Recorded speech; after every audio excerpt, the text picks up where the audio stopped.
Assalamualaikum warahmatullahi wabarakatuh dan selamat sejahtera. Saya Cikgu Umaira. Pada hari ini kita akan membincangkan bab 7, graf gerakan bagi matematik tingkatan 4. Subtopik 7.1, graf jarak masa. Standard pembelajaran menyelesaikan masalah yang melibatkan graf jarak masa, dan objektif video pada hari ini kita akan belajar bagaimana menjawab soalan penyelesaian masalah yang melibatkan graf jarak masa. Kita lihat soalan contoh 8 di dalam buku teks muka surat 191. Graf jarak masa yang tidak lengkap di sebelah menunjukkan perjalanan Encik Tan dari Seremban ke Lumut. Encik Tan berhenti di Rawang untuk makan tengah hari dan rehat seketika sebelum meneruskan perjalanannya ke Lumut. Soalan A, jika laju purata kereta Encik Tan dari Seremban ke Rawang ialah 66.2/3 km per jam, hitung jarak di antara Seremban dengan Rawang dalam kilometer. Dan soalan B, diberi bahawa jarak di antara Seremban dengan Lumut ialah 300 km dan Encik Tan memandu dengan laju purata 80 km per jam untuk sampai di Lumut dari Rawang. Lengkapkan graf jarak masa yang diberi bagi mewakili keseluruhan perjalanan Encik Tan. Jadi graf ini adalah tidak selesai kerana kita sedia maklum perjalanan adalah daripada Seremban ke Lumut, tetapi graf ini hanya menunjukkan dari Rawang sahaja. Tetapi untuk kita menjawab soalan A minta kita mencari jarak di antara Seremban dengan Rawang dalam kilometer jika diberi laju puratanya ialah 66.2/3 km per jam. Jadi kita tahu formula laju adalah jarak bahagi masa. Maka untuk kita dapatkan jarak, formulanya di sini laju darab masa. Jadi kita masukkan laju yang diberi iaitu 66.2/3 darab dengan jumlah masa daripada titik O, kita namakan ini sebagai titik R mewakili Rawang. O ke R, masa yang terlibat adalah 1.5 jam. Jadi di sini kita tukarkan kepada pecahan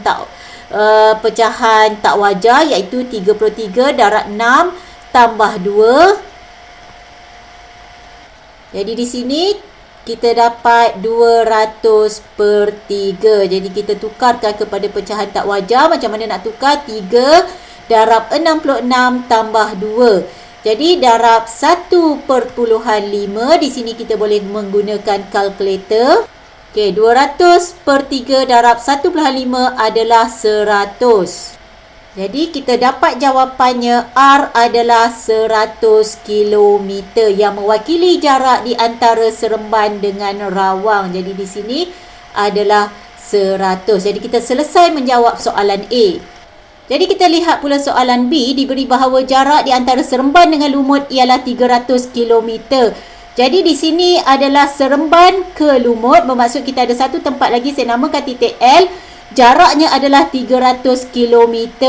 Okey, tetapi dan soalannya Encik Tan memandu dengan laju purata 8 km per jam untuk sampai di Lumut dari Rawang. Jadi dari Rawang ke Lumut, kita tak tahu kita tahu di sini maklumat diberi jaraknya tadi daripada Seremban ke Lumut adalah 300 km dan laju puratanya adalah 80 km per jam. Soalannya di sini, lengkapkan graf jarak masa yang diberikan mewakili keseluruhan perjalanan. Jadi daripada maklumat soalan, disebabkan laju diberi adalah daripada Rawang kepada Lumut, jadi kita perlu cari jarak Rawang ke Lumut. Jadi jarak Rawang ke Lumut, jarak daripada Seremban ke Lumut tadi adalah 300 km. Kita tolak dengan jarak Seremban ke Rawang. Jadi kita akan dapat Seremban ke Rawang, soalan A tadi kita dah cari 100 km. Maka kita dah dapat jarak dari Rawang ke Lumut adalah 200 km. Jadi untuk melengkapkan jadual ini, kita perlu tahu jarak daripada masa daripada Rawang ke Lumut supaya kita dapat graf jarak masa yang lengkap seperti yang diberikan soalan. Jadi kita tahu laju adalah jarak bahagi masa, maka di sini masa bersamaan dengan jarak bahagi laju. Jadi jarak kita akan ambil kira daripada garis R kepada garis L yang mewakili lumut ya, untuk kita dapatkan jam di sini. Jadi jaraknya tadi adalah 200 km dengan masa yang diberi dalam soalan daripada Rawang ke Lumut adalah 80 km per jam. Jadi kita masukkan nilai di sini. Okey, kita gunakan kalkulator. 200 bahagi 80. Okey, kita tukarkan dalam bentuk perpuluhan. Kita akan dapat 2.5 jam. Maka daripada Rawang 1.5 kita tambah 2.5, maka kita akan dapat kedudukan Lumut. Jadi 1.5 tambah 2.5.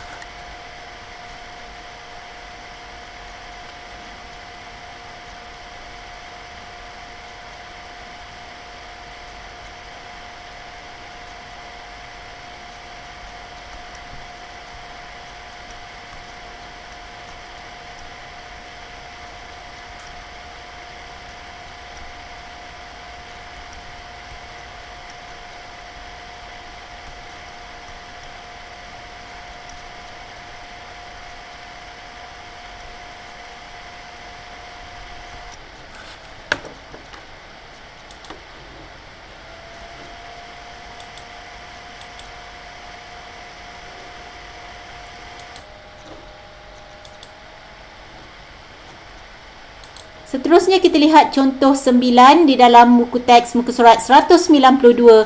Graf jarak masa di sebelah menunjukkan perjalanan dua buah kereta di antara Kuala Lipis dengan Cameron Highlands. Graf PBQ mewakili perjalanan Encik Manaf bersama keluarganya dari Cameron Highlands ke Kuala Lipis. Jadi PBQ yang berwarna hijau. Dan graf OABC yang berwarna pink mewakili perjalanan keluarga Encik Raven dari Kuala Lipis ke Cameron Highlands untuk bercuti. Soalan A diberi kadar perubahan jarak terhadap masa bagi OA dan BC adalah sama. Hitung nilai T. Dan soalan B, laju purata perjalanan Encik Manaf ialah 72 km per jam. Hitung beza masa dalam minit kedua-dua perjalanan untuk sampai di destinasi masing-masing. Jadi untuk menyelesaikan A diberi kadar perubahan jarak. Jadi kadar perubahan jarak bersamaan dengan kecerunan ataupun laju. Jadi kadar perubahan jarak adalah laju, iaitu kita akan cari nilai kecerunan. Bagi masa OA dan BC adalah sama. Jadi kita nak cari T di sini. Jadi di sini kecerunan OA adalah sama dengan kecerunan BC. Jadi kecerunan formulanya adalah Y2 tolak Y1 per X2 tolak X1. Jadi kita cari titik OA.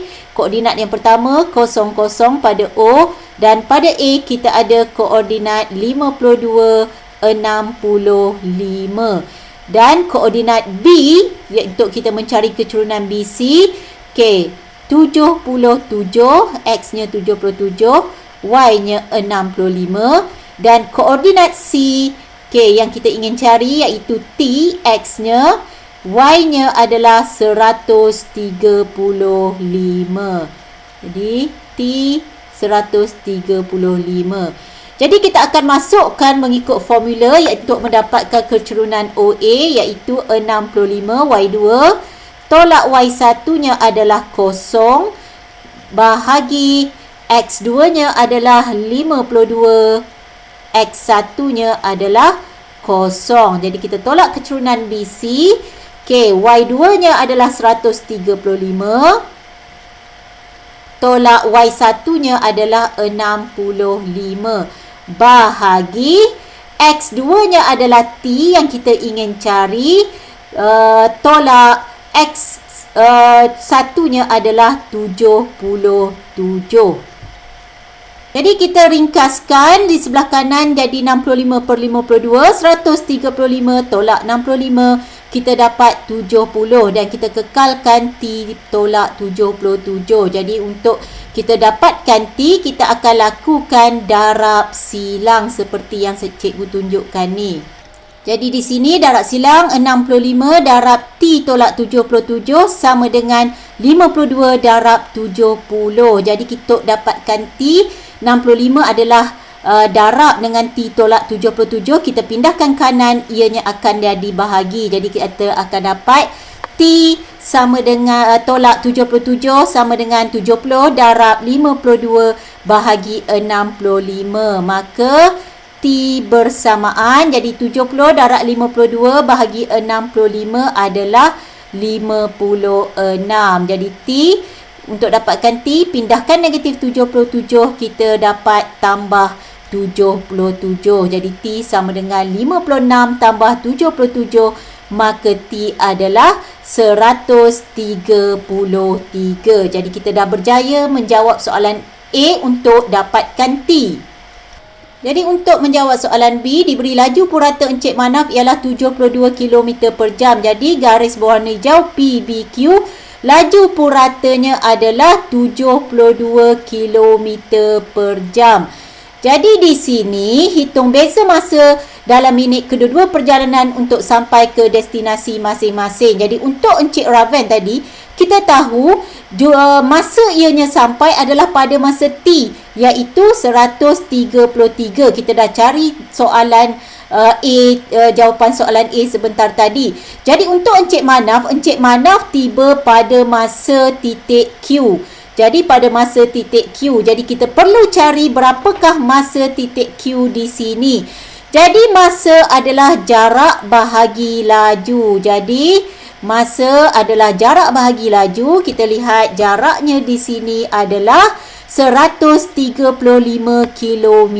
Jadi jarak perjalanan Encik Manaf melibatkan 135 km. Okey, bahagi laju purata yang diberi dalam soalan tadi adalah 72 km per jam. Jadi kita boleh selesaikan menggunakan kalkulator. Jadi kita lakukan pengiraan menggunakan kalkulator. 135 bahagi 72. Okey, kita dapat tukarkan kepada pecahan 1.875 jam.